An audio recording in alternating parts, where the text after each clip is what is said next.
kalau kita memiliki masalah ya perasaan itu kan itu membebani di sini sama di sini. Jadi banyak orang yang pengen cara instan. Maksudnya dengan mengikuti konseling sekali atau pergi terapi sekali itu langsung hilang. Padahal enggak. Lucky, lucky, lucky me. Lucky, lucky, lucky me. I won, got it done. Lucky, lucky, lucky me. Lucky, lucky, lucky. I won't let the door hit when I leave.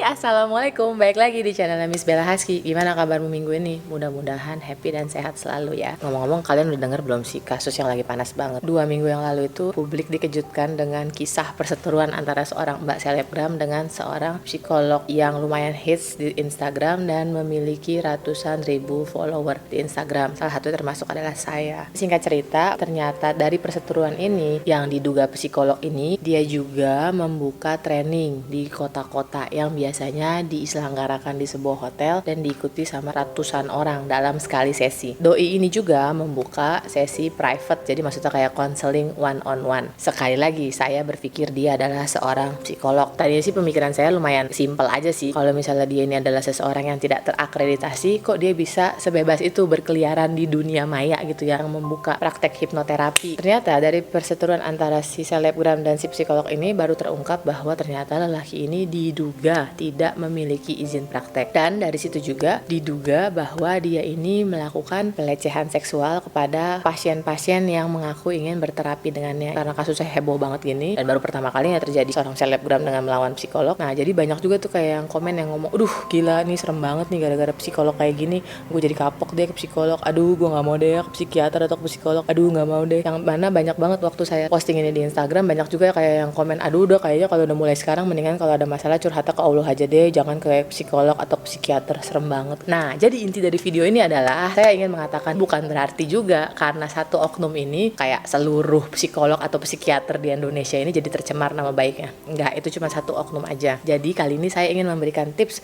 ke kamu kalau misalnya kamu ingin pergi menemui psikolog atau psikiater, ada beberapa hal yang harus kamu lakukan supaya tidak terperangkap dalam jebakan oknum yang lain. Yang pertama, ini yang saya lakukan ya. Saya sudah menjadi pasien psikolog itu dari zaman saya kuliah dulu semester-semester awal. Yang saya tahu, memang kalau misalnya kamu ingin pergi ke psikolog atau ke psikiater, itu kan tenaga ahli, tenaga kesehatan ya. Jadi mereka itu harus memiliki izin praktek. Kalau misalnya kamu rajin, kamu bisa Google sendiri, kamu bisa mencari tahu dengan izin prakteknya. Tapi kalau saya, anaknya kan saya suka males nyari ya. Jadi yang saya lakukan adalah saya selalu pergi menemui psikolog atau psikiater yang berpraktek di rumah sakit. Karena kalau pemikiran saya, rumah sakit mah udah jelas, udah pasti ada izin prakteknya. Psikolog itu sampai bisa ada di dalam rumah sakit itu. Makanya saya setiap kali saya menemui psikolog atau psikiater itu selalu prakteknya di rumah sakit. Nah, kalau misalnya memang kamu memiliki keinginan untuk pergi ke psikolog, kamu bisa juga mungkin minta referensi dari teman atau saudara. Itu juga yang saya lakukan. Psikolog yang sekarang saya temuin itu saya dapat referensi dari temennya teman saya. Panjang sih. Dia tahu tentang beliau ini dari temennya yang juga konseling sama terapis ini. Makanya kayak oh berarti terakreditasi. Lalu yang kedua kan di kasus ini banyak korban yang dilecehkan karena pada sesi terapi entah dipegang-pegang atau dielus-elus, ada yang dicium-cium ataupun disuruh buka baju, suka membayangkan tentang ayahnya yang rata-rata memang memiliki hubungan yang tidak baik dengan ayahnya di masa lalu. Kalau misalnya kamu melakukan sesi konseling dengan psikiater atau psikolog, ingat selalu satu hal, kalau misalnya selama sesi itu kamu sudah tidak nyaman, gak usah dilanjutin. Ingat saya ya, saya udah ke berbagai macam psikolog dan psikiater, gak ada yang namanya terapis itu pada saat sesi terapi menyentuh. Jadi paling satu-satunya kontak fisik yang kita lakukan adalah salaman pada saat masuk ruangan dan pada saat mau pulang, itu aja gitu. Gak ada yang namanya menyentuh gitu, gak ada. Bahkan gini, ada satu teman saya, dia konseling pernikahan. Jadi kalau misalnya lagi curhat sama dia nih, saking dia itu mungkin terbiasa menghadapi klien. Jadi kalau misalnya dia lagi ngobrol, dia akan duduk, dia menjaga jarak, dia juga nggak akan menyentuh saya gitu. Karena itu kalau udah menyentuh itu tandanya udah personal, tandanya mereka memasuki personal space kita, dan itu mereka tidak boleh melakukan itu. Itu yang saya tahu sih. Kalau misalnya memang salah ya mohon maaf lahir batin, mumpung bentar lagi mau bulan puasa. Tapi seingat saya tidak pernah mengalami yang namanya terapi di mana saya harus disentuh disentuh oleh sang terapis. Yang berikutnya gini, ketemu psikolog atau ke psikiater itu kayak cari jodoh, jadi cocok-cocokan. Kalau misalnya kamu datang pertama terus pas ngobrol, kayaknya nggak enak nih gitu ya, ya udah kamu cari lagi psikolog lain. Atau kalau misalnya emang kamu rajin, kamu bisa juga nih, aduh kayaknya belum ada chemistry-nya nih, mungkin nanti di pertemuan kedua udah mulai bisa membuka diri. Seingat saya sih, dari beberapa terapis yang saya temui, itu cuma ada satu psikolog yang mana dari pertama kali saya ketemu dia, itu udah langsung saya tuh bisa cerita banyak hal gitu. Tapi kalau yang lainnya tuh susah, jadi tidak langsung gitu. Yang mana sebenarnya intinya semua itu harus dicoba. Kalau kamu udah gak nyaman ya udah gitu ya. Lalu yang berikutnya, saya pribadi sampai sekarang belum pernah melakukan hipnoterapi, karena terus terang aja saya agak-agak, karena waktu itu sebenarnya gini, saya awalnya pernah mau melakukan hipnoterapi gitu kan bareng teman saya. Terus waktu kita berdua mau melakukan terapi, ya teman saya tuh bilang gini, lu nggak takut apa kalau nanti lu masuk dalam ruangannya terus namanya di hipnoterapi kan lu nggak sadar nih, nanti tahu-tahu lu diapa-apain gimana gitu. Jadi akhirnya dari sejak saat itu kita berpikir bahwa mungkin kalau misalnya melakukan hipnoterapi harus dengan sesama jenis, jadi dengan terapis yang sesama jenis gitu, dan harus dilakukan di rumah sakit. Tapi sih sampai detik ini kita berdua belum pernah melakukan hipnoterapi karena ya itu masalah apa ya, trust issue. Dan sampai sekarang sih saya belum perlu melakukan hipnoterapi, karena dengan sesi konseling ngomong one on one aja udah bisa membuat saya open up kepada psikolog saya. Lalu yang berikutnya juga, ini kesalahan yang dilakukan oleh banyak orang. Kalau kita memiliki masalah ya perasaan itu kan, itu membebani di sini sama di sini gitu. Nah, sebagai manusia itu manusiawi banget kalau kita ingin rasa sakit itu pergi gitu. Jadi banyak orang yang pengen cara instan. Cara instan itu gimana maksudnya? Maksudnya dengan mengikuti konseling sekali atau pergi terapi sekali itu langsung hilang. Padahal enggak. Masalah itu kayak everyday work. Jadi apalagi kalau misalnya kamu berhubungan dengan depresi atau anxiety atau macam-macam lah yang mana masalah kejiwaan, itu nggak bisa hilang dengan sekali terapi. Itu ada waktunya dan prosesnya itu lama. Itu semua berproses. Jadi kamu harus sabar. Tidak ada yang bisa menolong kamu untuk menghilangkan rasa yang ada di sini dan di sini kecuali diri kamu sendiri. Memang sih ketika kamu pergi ke seorang psikolog atau ke psikiater, mereka bisa membantumu memetakan masalah. Mereka bisa membantumu melihat masalah dari sisi yang berbeda.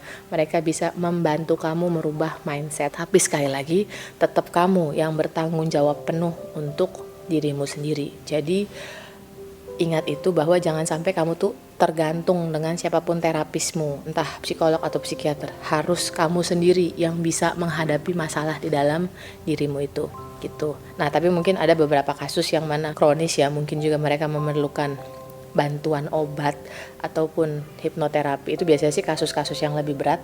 Nah, itu saya tidak bisa berbicara untuk mereka. Saya pernah punya teman yang waktu itu karena kondisi kejiwaannya itu sampai harus pergi ke psikiater seminggu 3 kali. Nah, kalau saya waktu itu ke psikiater sebulan sekali, teman saya ini seminggu 2 kali. Jadi teman saya itu seminggu 2 kali ke psikiater dan dikasih obat tuh banyak banget gitu. Jadi itu semua tergantung macam-macam. Tapi sekali lagi ingat bahwa kamu yang harusnya memiliki kuasa penuh untuk membantu menghilangkan rasa yang ada di sini dan di sini gitu. Jadi banyak orang berpikir bahwa entah luka batin, depresi ataupun kecemasan atau apapun itu bisa dihilangkan dengan satu metode. Padahal itu tuh kayak everyday work ya. Ini menurut saya everyday work, terutama kalau kamu dealing dengan depresi. Bisa saja satu hari kamu bangun dengan keadaan happy, terus tahu-tahu sorenya entah kenapa rasanya muncul perasaan gloomy gitu. Itu bisa tiba-tiba muncul.